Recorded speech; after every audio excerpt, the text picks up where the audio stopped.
नमस्कार दोस्तों, राजनीति शास्त्र एकेडमी में आपका स्वागत है। तो आज हम शुरू करते हैं प्रश्न नंबर 161 से। तो आइए मूल क्वेश्चन को देखते हैं। क्वेश्चन आया था, भारत नेपाल शांति तथा सुरक्षा संधि 1950 की नेपाली माओवादियों ने आलोचना की क्योंकि। तो इसका सही आंसर सभी है। ठीक, आइए इसको समझते हैं। तो उत्तर की विस्तृत व्याख्या देखें। देखो, हम इसी तरह का एक दूसरा क्वेश्चन है, ये अन्य एग्जाम में भी आया हुआ है कि भारत नेपाल शांति और मैत्री संधि की आलोचना नेपाली माओवादी किस कारण से करते हैं। तो यह भी देख लेते हैं। इसका सही आंसर है संधि की असमान प्रकृति। ठीक, इस ऑप्शन के हिसाब से सही आंसर ये है। तो इसी के रिगार्डिंग हम बात कर रहे हैं जो यूपीएससी ने क्वेश्चन पूछा है। तो मतलब दोनों का सेम है। आइए इनको एक साथ समझते हैं। भारत नेपाल शांति और मैत्री संधि 1950 में होती है और इसकी नेपाली माओवादियों द्वारा आलोचना होती है। तो इसका कारण क्या था? तो ये सभी इसके कारण थे। आइए इसको समझते हैं। भारत नेपाल शांति और मैत्री संधि 1950 की नेपाली माओवादियों द्वारा आलोचना के पीछे ये सभी कारण थे। ठीक, तो इसलिए विकल्प डी सही हो जाता है। आलोचना के मुख्य कारण क्या क्या थे? नेपाली माओवादियों, विशेष रूप से नेपाल कम्युनिस्ट पार्टी माओवादी हैं, इन्होंने 1950 की संधि को अमानवीय और राष्ट्र संप्रभुता का उल्लंघन मानते हुए इसके विरोध को अपनी राजनीतिक विचारधारा का एक केंद्र स्तंभ बना लिया था। पहली बात यह है कि संधि की असमान प्रकृति है। माओवादियों का मुख्य आरोप था कि यह संधि नेपाल को एक स्वतंत्र राष्ट्र के बजाय भारत के प्रभाव क्षेत्र में रखती है। मुक्त आवागमन संधि के तहत दोनों देशों के नागरिकों को एक दूसरे के देश में बिना पासपोर्ट या वीजा के आने जाने, काम करने और संपत्ति खरीदने की अनुमति है। माओवादियों ने तर्क दिया कि इससे नेपाली बाजार में भारतीय श्रमिकों की बाढ़ आ जाती है, जिससे स्थानीय नेपाली रोजगार प्रभावित होता है। सुरक्षा संबंधी प्रावधान इन्होंने दिया कि संधि में यह प्रावधान था कि दोनों सरकारें किसी भी विदेशी आक्रमण से पैदा हुए खतरे के बारे में एक दूसरे को सूचित करेंगी और परस्पर परामर्श करेंगी। माओवादियों ने इसे नेपाल की सुरक्षा स्वायत्तता पर एक अंकुश माना, जिसका अर्थ था कि नेपाल अपनी रक्षा नीति स्वतंत्र रूप से नहीं बना सकता। अब दूसरी बात यह है कि नेपाली पहचान का बढ़ता बढ़ता मुखरता। ठीक, rising assertion of Nepali identity. तो 1990 के दशक में लोकतंत्र की बहाली और बाद में माओवादी आंदोलन के उदय के साथ नेपाल में अति राष्ट्रवाद की भावना बल पकड़ रही थी। माओवादी आंदोलन ने इस भावना को भुनाया और राष्ट्रीय गौरव को बहाल करने के लिए इस पुरानी संधि को साम्राज्यवादी गुलामी के प्रतीक के रूप में पेश किया। उनका मानना था कि जब तक यह संधि लागू रहेगी, नेपाल एक मजबूत और स्वतंत्र पहचान नहीं बना पाएगा, क्योंकि वह हमेशा भारत के बड़े भाई वाले रवैये के अधीन रहेगा। चीन के साथ समदूरस्था की नीति, policy of equidistance with China, यानी माओवादियों और अन्य राष्ट्रवादी तत्वों ने यह मांग की कि नेपाल अपनी विदेश नीति में भारत और चीन दोनों से समान दूरी बनाए रखे, जिसे समदूरस्था कहा जाता है। उनका मानना था कि 1950 की संधि अप्रत्यक्ष रूप से भारत की ओर झुकी हुई थी, जिससे नेपाल चीन के साथ संतुलित संबंध स्थापित करने में सक्षम नहीं था। माओवादियों ने तर्क दिया कि नेपाल को एक बहु-आबद्ध राष्ट्र होने के नाते दोनों पड़ोसियों से समान रूप से लाभ उठाना चाहिए, न कि केवल एक पर निर्भर रहना चाहिए। संधि को रद्द करने ही नेपाल एक गुटनिरपेक्ष और संतुलित विदेश नीति अपना सकता था। इसलिए माओवादियों के लिए 1950 की संधि एक राजनीतिक, आर्थिक और राष्ट्रीय संप्रभुता का मुद्दा थी और इन सभी कारणों से वे इसकी आलोचना करते थे और इसे संशोधित करने या पूरी तरह से बदलने की मांग करते थे। अब उत्तर की विस्तृत व्याख्या देखें तो Indo Nepal treaty of peace and friendship 1950 में होता है। हस्ताक्षर होते 31 जुलाई 1950 को। उद्देश्य क्या था इसका? भारत और नेपाल के बीच सुरक्षा, शांति और मित्रता। मुख्य प्रावधान, दोनों देशों के नागरिकों को एक दूसरे के क्षेत्र में स्वतंत्र आवाजाही, निवास, संपत्ति, व्यापार और काम करने का अधिकार। जबकि देखा जाए तो नेपाली लोगों को ज़्यादा मतलब ये सुविधा दे रही थी। सुरक्षा मामलों में दोनों देशों का सहयोग, लेकिन नेपाल के कई दलों, विशेषकर माओवादी ने इसे असमान संधि कहा, क्योंकि भारत बड़ा देश होने के नाते अधिक लाभान्वित हुआ है। नेपाल की संप्रभुता पर असर पड़ा है। आसान भाषा में समझे तो माओवादियों का कहना था कि 1950 की संधि में भारत हावी रहा और नेपाल बराबरी की स्थिति में नहीं था। बात करते हैं अतिरिक्त तथ्य की, तो 1950 की संधि को नेपाल में बार बार राजनीतिक मुद्दा बनाया गया। 2008 में नेपाल गणराज्य बनने के बाद भी कई दल इसे पुनः समीक्षा करने की मांग करते रहे। बार बार पूछा जाता है कि इंडो नेपाल ट्रीटी कब हुई, 1950 में क्यों आलोचना मिली असमान संधि कहकर। सिलेबस की बात करें तो यह प्रश्न international relations, India's neighbourhood policy, India Nepal relation से जुड़ा हुआ है और एग्जाम रेफरेंस आप लोग देख सकते हो कितना इंपॉर्टेंट है और आने की कितनी संभावना है। बात करते हैं अगले क्वेश्चन की, तो मूल क्वेश्चन जो था उसको देखते हैं। क्वेश्चन आया था 1984 के नाभिकीय निशस्त्रीकरण के 4 महाद्वीपीय शांति पहल में निम्नलिखित में से किस नेता ने हिस्सा नहीं लिया। तो सही आंसर है सी, राष्ट्रपति जिया उल हक। आइए इसको समझते हैं। अब इसको समझते हैं, उत्तर की विस्तृत व्याख्या देखें तो फॉर कॉन्टिनेंट पीस इनिशिएटिव 1984 में होता है। यह परमाणु हथियारों के विरुद्ध शांति पहल थी। तो इसको समझते हैं। यह पहल, जिसे अक्सर 6 राष्ट्र पहल 6 नेशन इनिशिएटिव या 5 महाद्वीप पहल 5 कॉन्टिनेंट इनिशिएटिव कहा जाता है, मई 1984 में शुरू की गई थी। इसका उद्देश्य शीत युद्ध के दौरान परमाणु हथियारों की बढ़ती दौड़ को रोकने के लिए अमेरिका और सोवियत संघ जैसे परमाणु शक्तियों पर दबाव डालना था। इस पहल में भाग लेने वाले 6 राष्ट्र और उनके नेता कौन कौन थे, तो अर्जेंटीना के राष्ट्रपति राउल अल्फोंसिन थे और ग्रीस के प्रधानमंत्री एंड्रियास पापेंड्रेऊ थे और भारत की प्रधानमंत्री इंदिरा गांधी और मेक्सिको के राष्ट्रपति मिगुएल डी ला मेड्रिड थे और स्वीडन के प्रधानमंत्री ओलोफ पाल्मे और तंजानिया के राष्ट्रपति जूलियस न्येरेरे थे।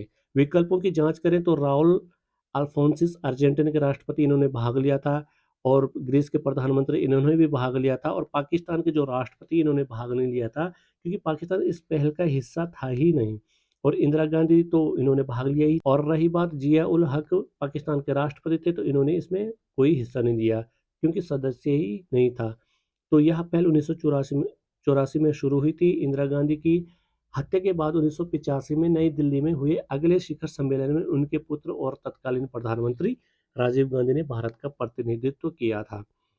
प्रश्न में अब देखते हैं कि क्या दे रखा है। 4 महाद्वीप शांति पहल फॉर कॉन्टिनेंट पीस इनिशिएटिव का उल्लेख है, जबकि मैंने उत्तर में से 6 राष्ट्र पहल बताया है। दरअसल यह पहल 1984 में शुरू हुई थी और एक ही पहल है जिसके कई नाम हैं, लेकिन इसके सदस्य राष्ट्रों की संख्या 6 ही थी। नामों में यह अंतर क्यों है? देखो, 6 राष्ट्र पहल 6 नेशन इनिशिएटिव यह सबसे आम और आधिकारिक नाम है क्योंकि इसमें 6 देशों Argentina, Greece, Bharat, Mexico, Sweden और तंजानिया के नेताओं ने भाग लिया था। और 5 महाद्वीपीय पहल क्यों कहा जाता है?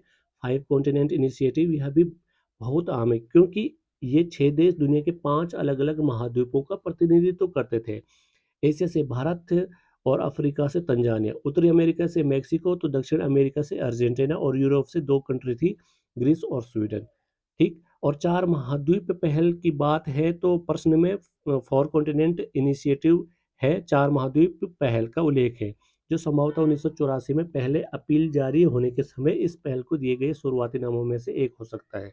यह नाम संभवतः इसलिए आए क्योंकि उस समय कुछ रिपोर्टों ने इसे केवल 4 महाद्वीपों के रूप में संदर्भित किया होगा या फिर किसी एक महाद्वीप जैसे उत्तरी अमेरिका या अफ्रीका को शुरुआती प्रचार के अस्थायी रूप से छोड़ दिया होगा। हालांकि रिकॉर्ड बताते हैं कि 1984 में जारी की गई पहली अपील पर 6 राष्ट्रों के नेताओं के ही हस्ताक्षर थे जो 5 महाद्वीपों का प्रतिनिधित्व करते थे।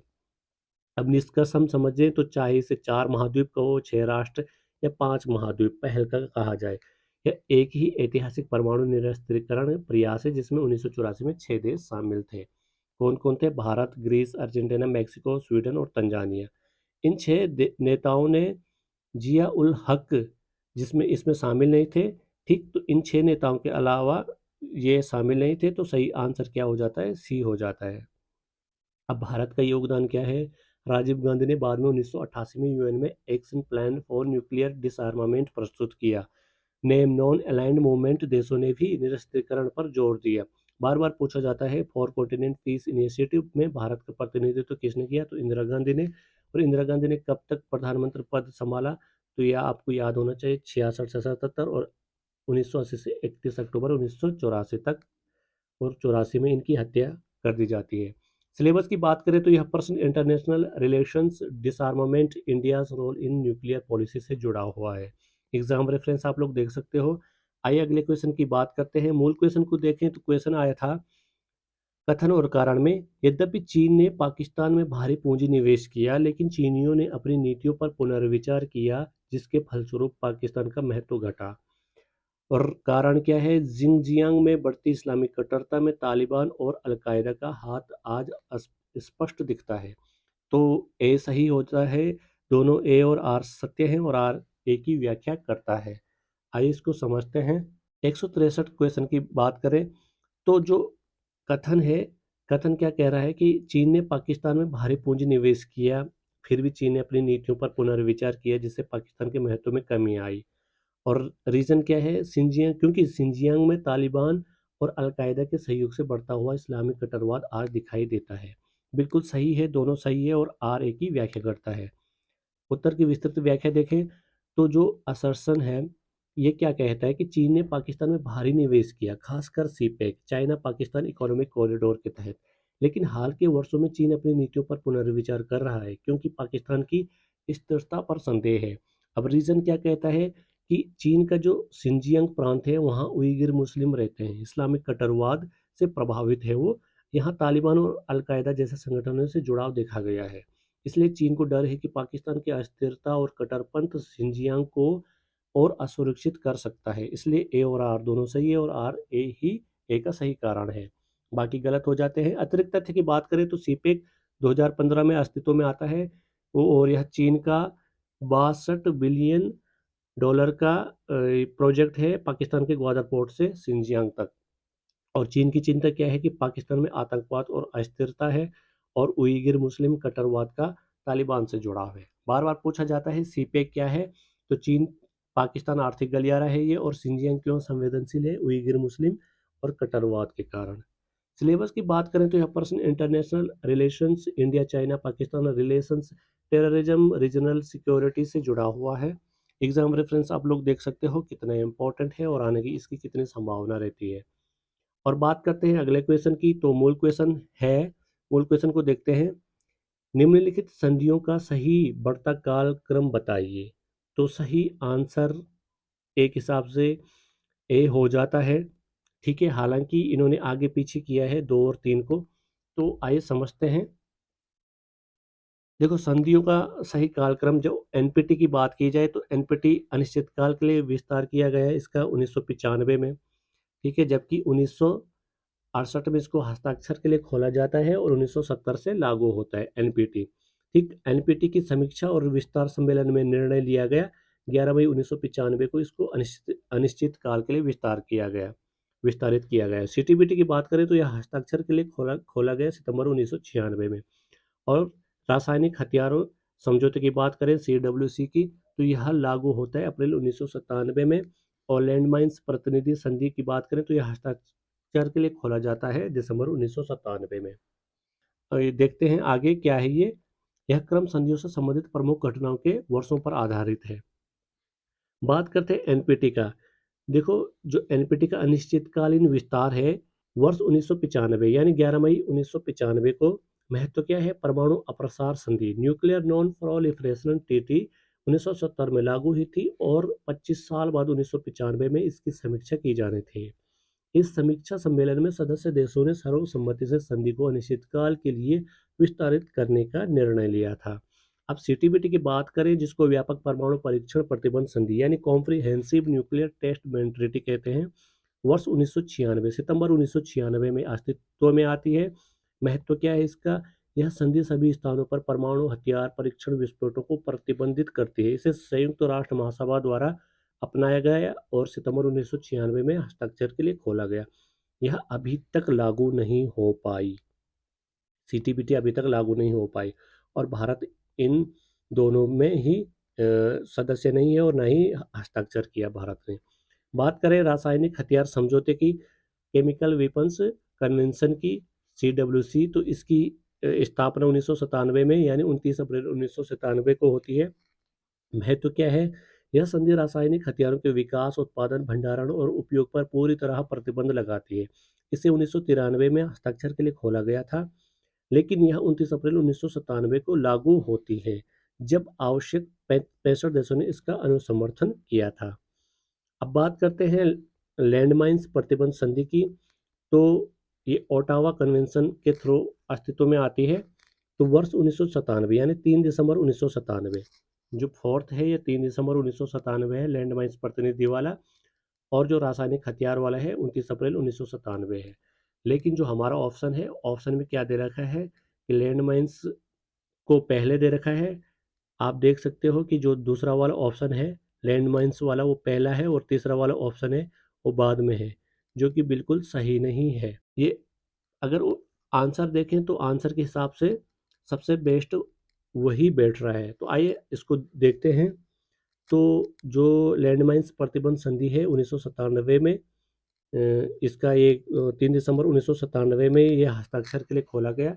महत्व क्या है, यह संधि एंटी कर्मियों बारूद सुरंगों के उपयोग, भंडारण, उत्पादन और हस्तांतरण पर रोक लगाती है। इसे दिसंबर 1997 में ओटावा में हस्ताक्षर के लिए खोला गया था। अब यहाँ पे देखें तो जो ये क्रम है हमारा, क्रम क्या है जो ऑप्शन में दे रखा है। तो ऑप्शन में जो कर्म दे रखा है वो 3 और 2 को उलट कर दे रखा है। तो सबसे संभावित उत्तर हमारा परीक्षा में देखा जाए तो ए ही सही है। ठीक, आप देख सकते हो। अतिरिक्त तथ्य की बात करें तो सीटीबीटी 1996 में आता है। भारत ने हस्ताक्षर नहीं किए राष्ट्र हित में। एनपीटी 1970 में लागू होता है। 1995 में अनिश्चितकालीन विस्तार के लिए खोला जाता है। भारत सदस्य नहीं है। सीडब्ल्यूसी की बात करें तो 1993 में यह अस्तित्व में आता है और भारत ने 1997 में इसे मंजूरी दिया है।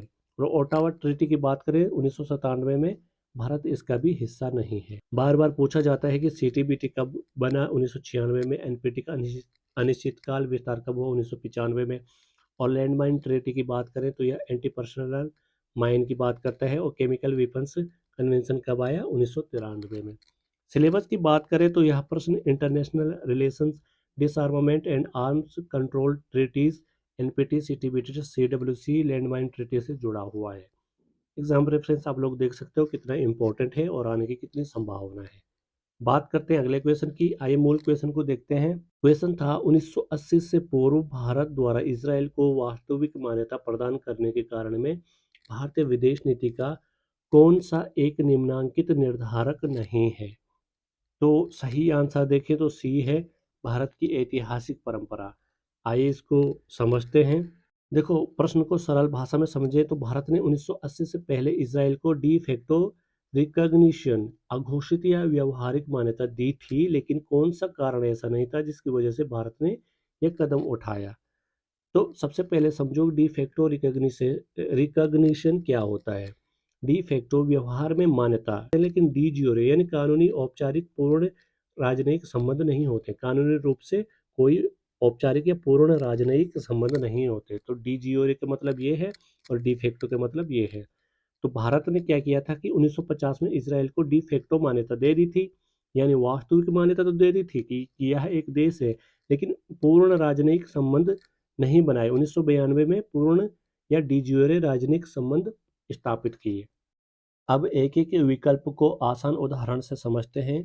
तो ऑप्शन ए की बात करें जिसमें आर्थिक कारण की बात की गई थी, तो यह कारण था भारत को कृषि तकनीक, सिंचाई, रक्षा उपकरण इजराइल से व्यवहारिक लाभ मिल सकते थे। इसलिए भारत ने चुपचाप डी फैक्टो संबंध बनाए रखे। यह सही कारण है, इसलिए उत्तर नहीं होगा। बात करें बी की, तो भारतीय समाज की बहुलतावादी प्रकृति, बिल्कुल सही बात है, यह भी कारण था। भारत एक प्लूरलिस्टिक सोसाइटी है। ठीक, हिंदू, मुस्लिम, ईसाई, यहूदी सभी समुदाय के लोग मौजूद रहते हैं भारत में। और भारत में यहूदी समुदाय को ऐतिहासिक रूप से कभी उत्पीड़न नहीं हुआ। इसलिए भारत के लिए इजराइल से सीमित संबंध बनाना सामाजिक रूप से संभव था। तो यह भी एक कारण था। बात करें भारत की ऐतिहासिक परंपरा की, तो जो हिस्टोरिकल ट्रेडिशन है भारत का, तो यह कारण बिल्कुल नहीं है। क्यों? क्योंकि और उत्तर यही सही हो जाता है। भारत की ऐतिहासिक परंपरा रही है उपनिवेशवाद विरोध की, फिलिस्तीन के समर्थन की और अरब देशों के साथ एकजुटता की। गांधी और नेहरू का जो विचार था, यहूदी उत्पीड़न के प्रति सहानुभूति रखते थे, लेकिन जायोनिस्ट राज्य के पक्ष में नहीं थे। इतिहास भारत को इजराइल से दूर रखता था, पास नहीं लाता था। इसलिए हिस्टोरिकल ट्रेडिशन इजराइल को डी फैक्टो मान्यता देने का कारण नहीं हो सकता। बात करें डी वाले ऑप्शन की, तो भारतीय राष्ट्र की विचारधारा जो थी, आइडियोलॉजी ऑफ इंडियन नेशन, तो यह भी एक कारण था। भारतीय विचारधारा क्या थी? व्यवहारिक थी, प्रैग्मेटिक, गुटनिरपेक्ष वाली थी, राष्ट्रहित आधारित थी। तो भारत क्या है, एक और फिलिस्तीन का समर्थन करता है तो दूसरी ओर चुपचाप इजराइल से सीमित संपर्क रखता था। तो यह आइडियोलॉजिकल बैलेंसिंग था। तो फाइनल आंसर हमारा क्या हो जाता है? सी हो जाता है, भारत की ऐतिहासिक परंपरा। अब एक लाइन में याद रखने की ट्रिक क्या है कि भारत ने इजराइल को डिफेक्टो मान्यता इतिहास के कारण नहीं, बल्कि व्यावहारिक राजनीति और आर्थिक हितों के कारण दी है। ये हमने समझ लिया। अब बात करते हैं अतिरिक्त तथ्य की। तो भारत ने इजराइल को डी ज्योरे रिकॉग्निशन या औपचारिक मान्यता 1950 में दी, लेकिन राजनयिक संबंध नहीं बनाए। पूर्ण राजनयिक संबंध 1992 में पीवी नरसिम्हा राव की सरकार के समय होता है। इसके बाद भारत सरकार इसके बाद भारत इजराइल संबंध रक्षा, कृषि, तकनीक और सुरक्षा मामलों में गहरे हुए। बार बार पूछा गया कि भारत इजराइल में पूर्ण राजनीतिक संबंध कब स्थापित हुए, तो 1992 में। और नेम के संस्थापक नेता कौन थे? नेहरू, नासिर, टीटो, नक्रोमा और सुकार्नो। ये हमने देख रखा है, तो आप लोग इसको देख लेना पिछली वाली वीडियो में। अब बात करें सिलेबस की, तो यह प्रश्न international relations, India's foreign policy, determinants India Israel relations, West Asia policy से जुड़ा हुआ है। एग्जाम रेफरेंस आप लोग देख सकते हो कितना इंपॉर्टेंट है और आने की कितनी संभावना रहेगी। बात करते हैं अगले क्वेश्चन की। तो मूल क्वेश्चन को देखा जाए तो क्वेश्चन आया था कि कश्मीर विवाद को हल करने के लिए संयुक्त राष्ट्र सुरक्षा परिषद द्वारा नियुक्त आयोग में निम्न देशों में से कौन सा एक सदस्य नहीं था? तो सही आंसर क्या है? यूएसएसआर। आइए इसको भी समझते हैं। उत्तर की विस्तृत व्याख्या देखें तो संयुक्त राष्ट्र सुरक्षा परिषद यूएनएससी ने 1948 में कश्मीर विवाद के समाधान हेतु एक आयोग बनाया। नाम था UNCIP, United Nations Commission for India and Pakistan. सदस्य थे अर्जेंटीना, बेल्जियम, कोलंबिया, चेकोस्लोवाकिया और अमेरिका। देखो उस समय चेकोस्लोवाकिया का अस्तित्व था, अब यह चेकोस्लोवाकिया दो कंट्री यानी चेक रिपब्लिकन और स्लोवाकिया में बटा हुआ है। और इस आयोग का कार्य क्या था कि कश्मीर में युद्ध विराम कराना और जनमत संग्रह की व्यवस्था करना था। यूएसएसआर इस आयोग का सदस्य नहीं रहा। आसान भाषा में समझें तो कश्मीर विवाद पर बना यूएन आयोग में अर्जेंटीना, अमेरिका और कोलंबिया थे, लेकिन सोवियत संघ कभी इसका सदस्य नहीं रहा। तो बाकी ऑप्शन में सही आंसर क्या था? ये था सोवियत संघ।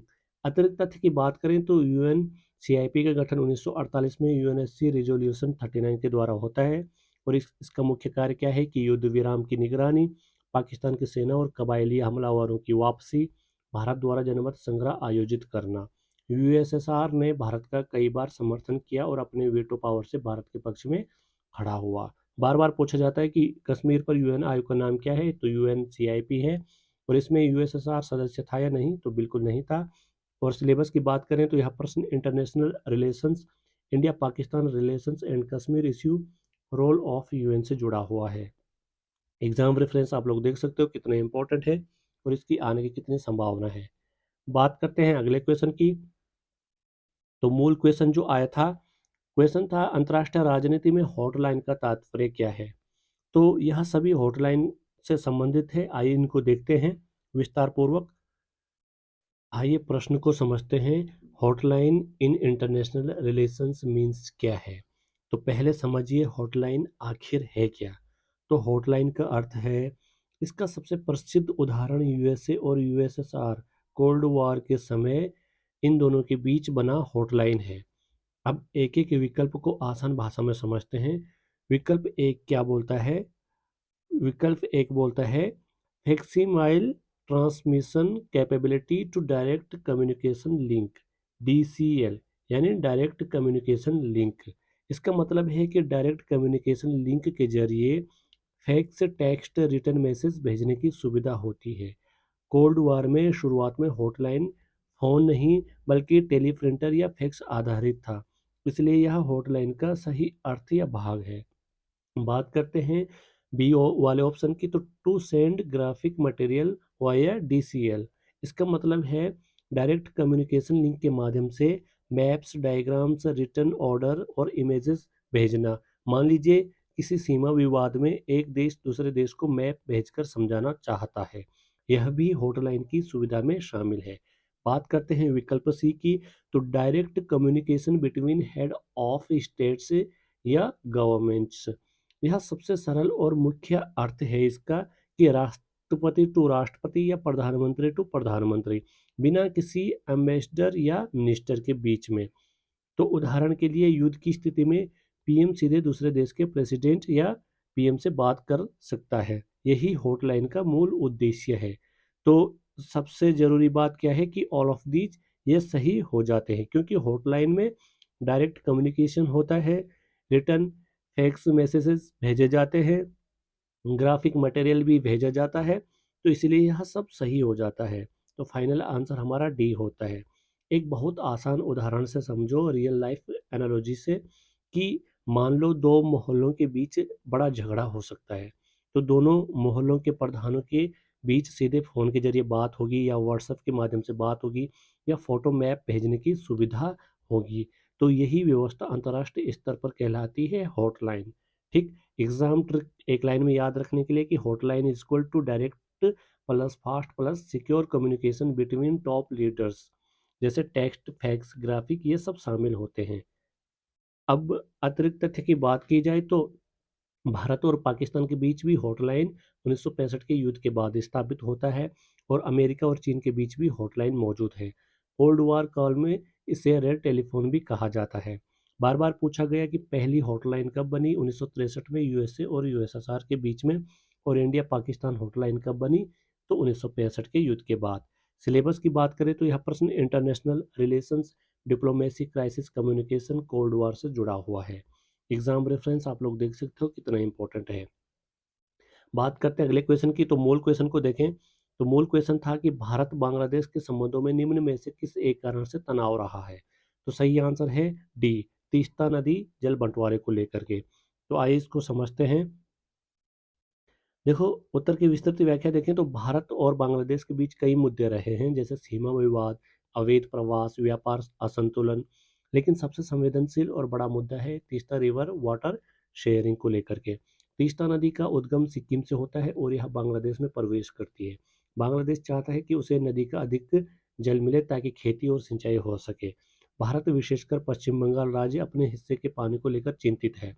यही कारण है कि तीस्ता वाटर ट्रीटी अब तक अंतिम रूप से लागू नहीं हो पाई है। आसान भाषा में समझो तो भारत बांग्लादेश के बीच सबसे बड़ा विवाद नदी के पानी का है, खासकर तीस्ता नदी का। बाकी विकल्पों की बात करें तो बाकी विकल्प क्यों गलत हो जाते हैं कि एडवर्स इनक्लेव डिसएग्रीमेंट, यह समस्या पहले थी, लेकिन 2015 में लैंड बाउंड्री एग्रीमेंट से सुलझा ली गई थी। और अखोरा और अगरतला लिंक जो है यह सहयोग का हिस्सा है, विवाद का नहीं है। और border market at Meghalaya border में, यह भी सहयोग है, विवाद नहीं। तो तीस्ता रिवर वाटर डिस्ट्रीब्यूशन ही हमारा सही आंसर हो जाता है, यही मुख्य विवाद का कारण है। अतिरिक्त तथ्य की बात करें तो लैंड बाउंड्री एग्रीमेंट, भारत और बांग्लादेश के बीच 162 इनक्लेव का आदान प्रदान होता है।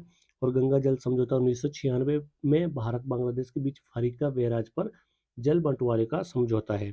और तीस्ता ट्रीटी अब हस्ताक्षरित नहीं, इसका समाधान लंबित है। बार बार पूछा जाता है कि इंडो बांग्लादेश संबंधों में सबसे बड़ा विवाद कौन सा है, तो तीस्ता रिवर वाटर डिस्प्यूट का है। और एलबीए क्या है, लैंड बाउंड्री एग्रीमेंट कब हुआ, 2015 में।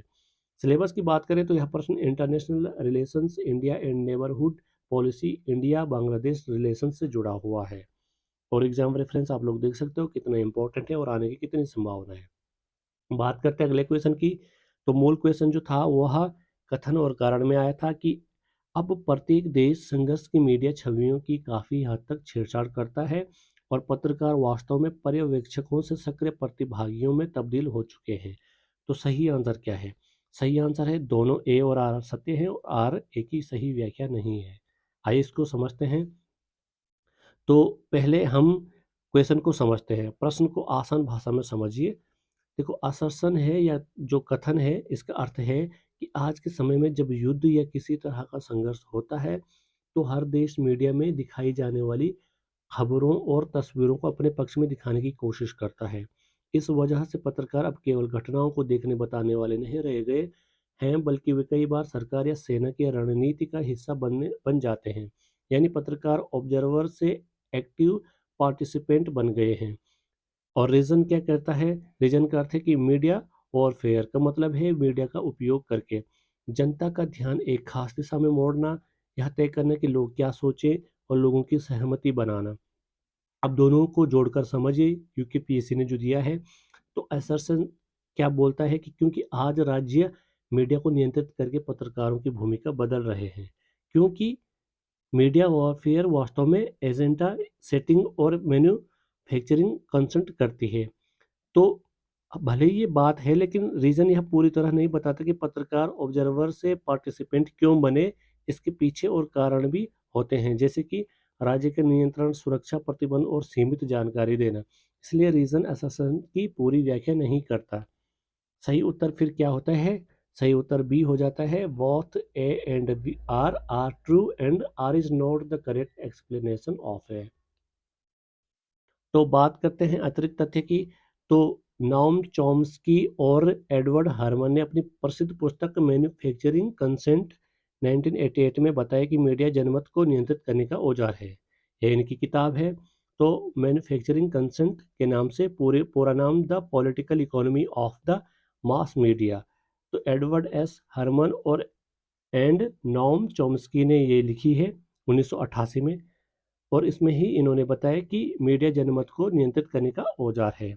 आधुनिक काल में इंफॉर्मेशन वेरफेयर और मीडिया वॉरफेयर अंतर्राष्ट्रीय संबंधों के बड़े हथियार बन गए हैं। उदाहरण अमेरिका इराक युद्ध 2003 में मीडिया नैरेटिव रहा है, और रूस यूक्रेन युद्ध 2022 में मीडिया का प्रोपेगेंडा देखने को मिला है। बार बार पूछा जाता है कि मैन्युफैक्चरिंग कॉन्सेंट किसकी पुस्तक है, तो चॉम्स्की और हार्मन की है। और मीडिया वारफेयर का मुख्य उद्देश्य क्या है, तो पब्लिक ओपिनियन को नियंत्रित करना। सिलेबस की बात करें तो यह प्रश्न international relations, media propaganda, psychological warfare, diplomacy से जुड़ा हुआ है। एग्जाम रेफरेंस आप लोग देख सकते हो कितना इंपॉर्टेंट है। बात करते हैं अगले क्वेश्चन की। तो मूल क्वेश्चन को देखते हैं। क्वेश्चन था कि यूएसडीएफसी के साथ में किस संस्था ने भारत में छत आधारित सौर परियोजनाओं की खातिर यूएसडी 41 मिलियन कर्ज प्रतिभूति की घोषणा की है? तो सही आंसर सी होता है, यूएसएड। आइए इसको समझते हैं। देखो क्वेश्चन है, भारत में रूफटॉप सोलर परियोजनाओं के लिए यूएसडीएफसी के साथ किस संगठन ने 41 मिलियन अमेरिकी डॉलर की ऋण गारंटी की घोषणा की? तो सही आंसर क्या है? सही आंसर सी है, यूएसएड यानी United State Agency for International Development. उत्तर की विस्तृत व्याख्या देखें तो USDFC, US International Development Finance Corporation और USAID, US Agency for International Development ने मिलकर भारत में 41 मिलियन डॉलर की ऋण गारंटी की घोषणा की। उद्देश्य क्या था? उद्देश्य था भारत में रूफटॉप सोलर प्रोजेक्ट्स, छत पर सौर ऊर्जा परियोजनाओं को बढ़ावा देना और छोटे उद्यमों और घरों को सस्ती और स्वच्छ ऊर्जा उपलब्ध कराना। अब यह पहल भारत के रिन्यूएबल एनर्जी टारगेट को समर्थन देती है। 175 गीगावाट 2022 के लिए टारगेट था और 2030 के लिए है 450 गीगावाट। आसान भाषा में समझे तो यूएसएड और यूएसडीएफसी ने मिलकर भारत में सोलर पैनल लगाने के लिए 41 मिलियन डॉलर की गारंटी दी, ताकि ज़्यादा से ज़्यादा लोग सूरज की रोशनी से बिजली बना सके। बाकी विकल्प गलत हो जाते हैं। आईएमएफ की बात करें तो आईएमएफ वित्तीय स्थिरता और ऋण संघर्ष से निपटने में मदद करता है, और सौर ऊर्जा परियोजनाओं से इसका सीधा संबंध नहीं है। वर्ल्ड बैंक की बात करें तो विश्व बैंक भी नवीकरणीय ऊर्जा परियोजनाओं को फंड करता है, पर इस केस में शामिल नहीं था। एनडीबी की बात करें तो यह ब्रिक्स देशों का बैंक है, इस घोषणा से संबंधित नहीं है। तो सही आंसर यूएस एड हो जाता है। अतिरिक्त तथ्य की बात करें तो यूएस एड 1961 में स्थापित यह अमेरिकी एजेंसी है जो विकास और मानवीय सहयोग में कार्य करती है। और यूएसडीएफसी की बात करें तो 2019 में स्थापित होती है, अमेरिकी सरकार की डेवलपमेंट फाइनेंस संस्था है। और भारत दुनिया का तीसरा सबसे बड़ा ऊर्जा उपभोक्ता है और रिन्यूएबल एनर्जी में सबसे तेजी से बढ़ते देशों में से एक है। बार बार पूछा गया कि rooftop solar project loan guarantee किसने दी, तो यूएस एड और यूएसडीएफसी ने। और भारत का रिन्यूएबल एनर्जी का लक्ष्य कितना है 2030 तक, तो 450 गीगावाट है। सिलेबस की बात करें तो यह प्रश्न इंटरनेशनल रिलेशंस, इंडिया और US relations, renewable energy cooperations, climate change policy से जुड़ा हुआ है और एग्जाम रेफरेंस आप लोग देख सकते हो कितने इंपॉर्टेंट है और ऐसे क्वेश्चन आने की कितनी संभावना है। दोस्तों, आज के लिए बस इतना ही। उम्मीद है कि आज के ये प्रश्न और उनका विश्लेषण आपके लिए उपयोगी साबित हुए होंगे। अगर आपको वीडियो पसंद आया हो तो इसे लाइक करें, अपने दोस्तों के साथ शेयर करें और सबसे ज़रूरी राजनीति शास्त्र एकेडमी को सब्सक्राइब करें ताकि अगला पार्ट और आने वाली सीरीज का कोई भी वीडियो आपसे मिस ना हो। जिन लोगों ने पिछले वीडियो अब तक नहीं देखे हैं वो पहले के पार्ट जरूर देखें क्योंकि हर वीडियो पिछले वीडियो से जुड़ा हुआ है। और हाँ, आप हमारे टेलीग्राम चैनल राजनीति शास्त्र एकेडमी को जरूर ज्वाइन करें जहां आपको free exam materials, UKPSC political science के करंट अफेयर्स अपडेट्स और पीडीएफ नोट्स मिलेंगे। जिन छात्रों को इस पीवाईक्यू सीरीज की पीडीएफ खरीदनी है वो टेलीग्राम से सीधे ले सकते हैं। फिलहाल पहले 11 प्रश्नों का एनालिसिस पीडीएफ मैंने एक सैंपल के रूप में फ्री अपलोड किया है, उसे जरूर डाउनलोड करें और पढ़ें। पढ़ाई में निरंतरता बनाए रखें क्योंकि सफलता एक दिन की मेहनत नहीं, हर दिन के छोटे छोटे प्रयासों का परिणाम होती है। धन्यवाद, मिलते हैं अगले वीडियो में। तब तक के लिए जय हिंद और शुभकामनाएं।